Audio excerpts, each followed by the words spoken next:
ಚಿಂತಾಮಣಿ ನಗರದ ಪತ್ರಕರ್ತರ ಭವನದಲ್ಲಿ ಡ್ರಗ್ಸ್ ಆಕ್ಷನ್ ಫೋರಂ ಕರ್ನಾಟಕ, ಸಾರ್ವತ್ರಿಕ ಆರೋಗ್ಯ ಆಂದೋಲನ ಕರ್ನಾಟಕರವರಿಂದ ಆರೋಗ್ಯ ಹಕ್ಕಿನ ಜಾಥಾ ಅಂಗವಾಗಿ ಹಮ್ಮಿಕೊಂಡಿದ್ದ ಪತ್ರಿಕಾಗೋಷ್ಠಿಯನ್ನು ಉದ್ದೇಶಿಸಿ ಡಾಕ್ಟರ್ ಗೋಪಾಲ್ ದಬಾಡೆರವರು ಮಾತನಾಡಿ, ಡ್ರಗ್ ಆಕ್ಷನ್ ಫೋರಂ ಕರ್ನಾಟಕವು ತರ್ಕಬದ್ಧ ಔಷಧ ಬಳಕೆಗಾಗಿ ಒಂದು ಸ್ವತಂತ್ರ ನೋಂದಾಯಿತ ಸರ್ಕಾರೇತರ ಸಂಸ್ಥೆಯಾಗಿದೆ. ಈ ಜಾಥಾವನ್ನು ನಡೆಸುವ ನಿರ್ಧಾರವು KSMSCL ಅನ್ನು ಜನಪರ ಸಂಸ್ಥೆಯನ್ನಾಗಿ ಮಾಡಲು ಮತ್ತು ಅದರ ಕೆಲಸದಲ್ಲಿ ಪಾರದರ್ಶಕತೆಯನ್ನು ತರಲು ಕಳೆದ 15 ವರ್ಷಗಳಿಂದ DAFK ಪ್ರಯತ್ನಗಳು ಪರಾಕಾಷ್ಠೆಯಾಗಿದೆ. ರಾಜ್ಯ ಸರ್ಕಾರಕ್ಕೆ ಹಲವು ವರ್ಷಗಳ ಕಾಲ ಮನವಿ ಮಾಡಿದ ನಂತರ ಬಳ್ಳಾರಿಯಲ್ಲಿ ಪ್ರಾರಂಭವಾದ ಮತ್ತು ಕರ್ನಾಟಕದ ಇತರ ಜಿಲ್ಲೆಗಳಿಗೂ ಹರಡಿದ ತಾಯಂದಿರ ಸಾವಿನ ಸರಣಿಯಿಂದಾಗಿ DAFK ಆಘಾತ ಮತ್ತು ನೋವನ್ನು ಬಹಳಷ್ಟಾಗಿದೆ. ಮೊದಲನೆಯದಾಗಿ KSMSCL ಸಂಸ್ಥೆ ಮೂಲಕ ಔಷಧಗಳನ್ನು ಉಚಿತವಾಗಿ ನೀಡುವಲ್ಲಿ ಇಲ್ಲಿಯವರೆಗೂ ಕರ್ನಾಟಕ ರಾಜ್ಯ ವಿಫಲವಾಗಿದೆ. ಸರ್ಕಾರಿ ಆಸ್ಪತ್ರೆಗಳ ಬಳಿ ಅಣತೆಯಂತೆ ಬೆಳೆದಿರುವ ಖಾಸಗಿ ಫಾರ್ಮಸಿಗಳ ಸಂಖ್ಯೆಯೇ ಇದಕ್ಕೆ ಪುರಾವೆಯಾಗಿದೆ.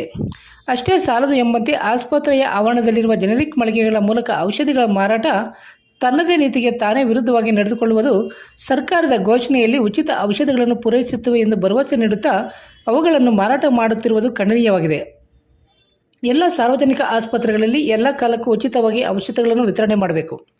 ಎಲ್ಲರಿಗೂ ಉಚಿತ ಔಷಧಿ ಸಿಗುವಂತೆ ಮಾಡುವ ಕಾನೂನನ್ನು ಕರ್ನಾಟಕ ಶಾಸನಸಭೆಗೆ ಕೂಡಲೇ ಅಂಗೀಕರಿಸಬೇಕು. ಔಷಧಿ ಖರೀದಿಯಲ್ಲಿ ಭ್ರಷ್ಟಾಚಾರ ಆಗದಂತೆ ಟೆಂಡರ್ನಲ್ಲಿ ಪಾರದರ್ಶಕತೆ ಆ್ಯಕ್ಟನ್ನು ಜಾರಿಗೊಳಿಸಬೇಕು.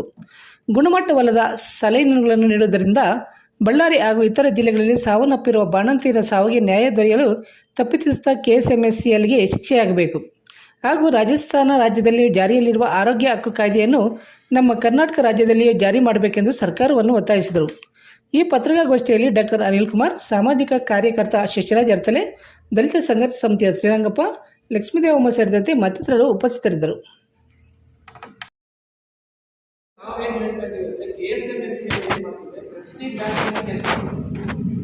ಪ್ರತಿ ಬ್ಯಾಚ್ ಔಷಧಿ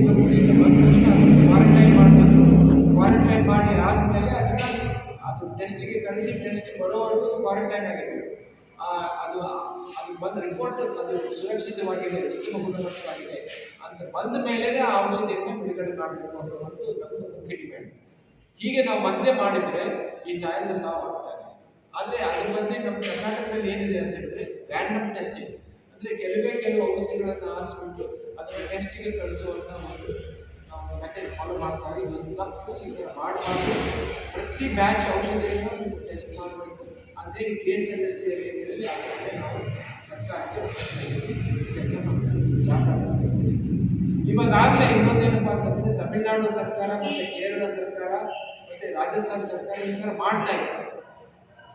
ಅವರು ಈ ಅಂಶವನ್ನು ಮನಗಂಡು ಪ್ರತಿ ಬ್ಯಾಚ್ ಔಷಧಿಯನ್ನು ಕ್ವಾರಂಟೈನ್ ಮಾಡಿಬಿಟ್ಟು ಅದನ್ನು ಟೆಸ್ಟಿಗೆ ಕಳಿಸಿ ಟೆಸ್ಟ್ ಅಂದ ಮೇಲೆ ಆ ಔಷಧ ಸುರಕ್ಷತೆ ಇದೆ ಮತ್ತು ಗುಣಮಟ್ಟ ಸರಿಯಾಗಿದೆ ಅಂತ ಖಾತ್ರಿ ಆದ ಮೇಲೇ ಆ ಜಿಲ್ಲೆಯಲ್ಲಿ ಔಷಧಿಯನ್ನು ಬಿಡುಗಡೆ ಮಾಡುವಂಥ ವ್ಯವಸ್ಥೆ ಮಾಡಿದ್ದಾರೆ. ಅದೇ ಮೆಥಡನ್ನು ನಾವು ಕರ್ನಾಟಕದಲ್ಲಿ ಮಾಡಬೇಕು ಅನ್ನೋದು ಅಂದರೆ ಯಾರಿಗೂ ಕಳಪೆ ಔಷಧಿ ಮತ್ತು ವಿಷ ಇರುವಂಥ ಔಷಧಿ ಕೊಡಲೇಬಾರದು. ಇದು ಒಂದು ಮುಖ್ಯ ಡಿಮ್ಯಾಂಡ್.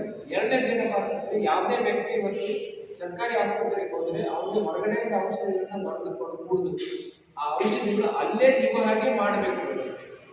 ಇದೇಗಿನ ನಾನು ಹೇಳಿದಾಗೆ ಇದನ್ನು ಕೂಡ ತಮಿಳುನಾಡು ಮತ್ತು ಕೇರಳ ಮತ್ತು ರಾಜಸ್ಥಾನ ಸರ್ಕಾರ ಇವಾಗಲೇ ಮಾಡಿದೆ. ಇದೇನು ನಾವೇನು ಕೇಳ್ತಾ ಇಲ್ಲ. ಇದಕ್ಕೆ ಎಸೆನ್ಷಿಯಲ್ ಡ್ರಗ್ ಲಿಸ್ಟ್ ಅಂತ ಇದೆ, ಅವಶ್ಯಕ ಔಷಧಿಗಳು ವಿಶ್ವ ಆರೋಗ್ಯ ಸಂಸ್ಥೆ ಒಂದು ಪಟ್ಟಿ ಮಾಡಿದೆ. ಅದನ್ನು ಆಧಾರ ಇಟ್ಕೊಂಡು ಇವರು ರಾಜ್ಯದಲ್ಲಿ ಖರೀದಿ ಮಾಡಬೇಕು.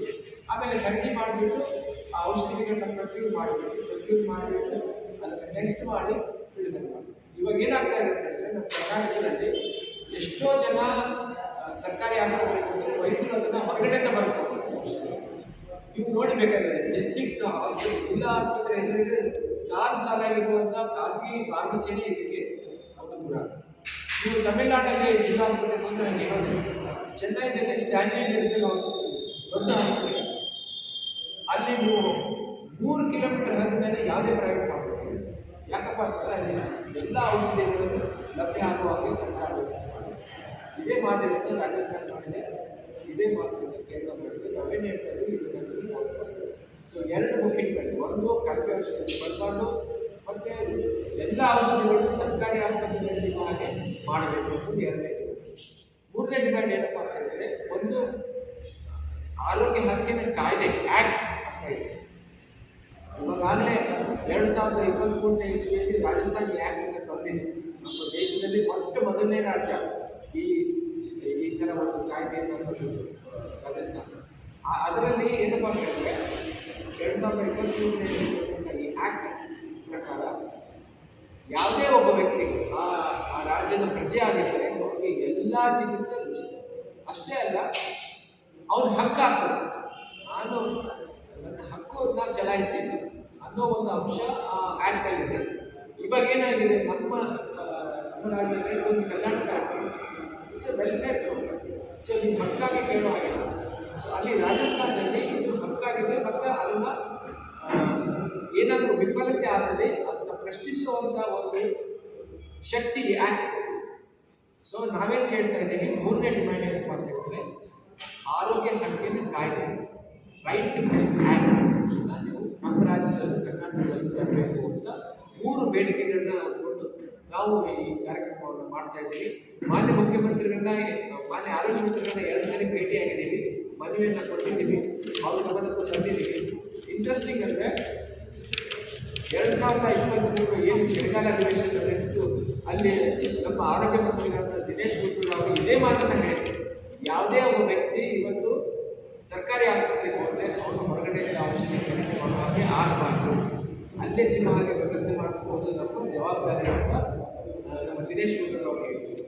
ಆಮೇಲೆ ನಮ್ಮ ರಾಜ್ಯದ ಮುಖ್ಯಮಂತ್ರಿಗಳಾದಂಥ ಅವ್ರು ಏನು ಹೇಳ್ತಾರೆ ಅಂದರೆ, ನಾವು ತಮಿಳುನಾಡು ಮಾದರಿ ಫಾಲೋ ಮಾಡಬೇಕು ಅಂತ ಹೇಳಿದ್ದಾರೆ. ಸೊ ನಾವು ಏನು ಹೇಳ್ತಾ ಇದ್ದೀವಿ ಅಂದರೆ, ಅವ್ರು ನೆನಪು ಮಾಡಿಕೊಡ್ತಾ ಇದ್ದೀವಿ, ನೀವು ಹೇಳಿದ್ದೀರ ಈ ಥರ ಮಾಡಿ.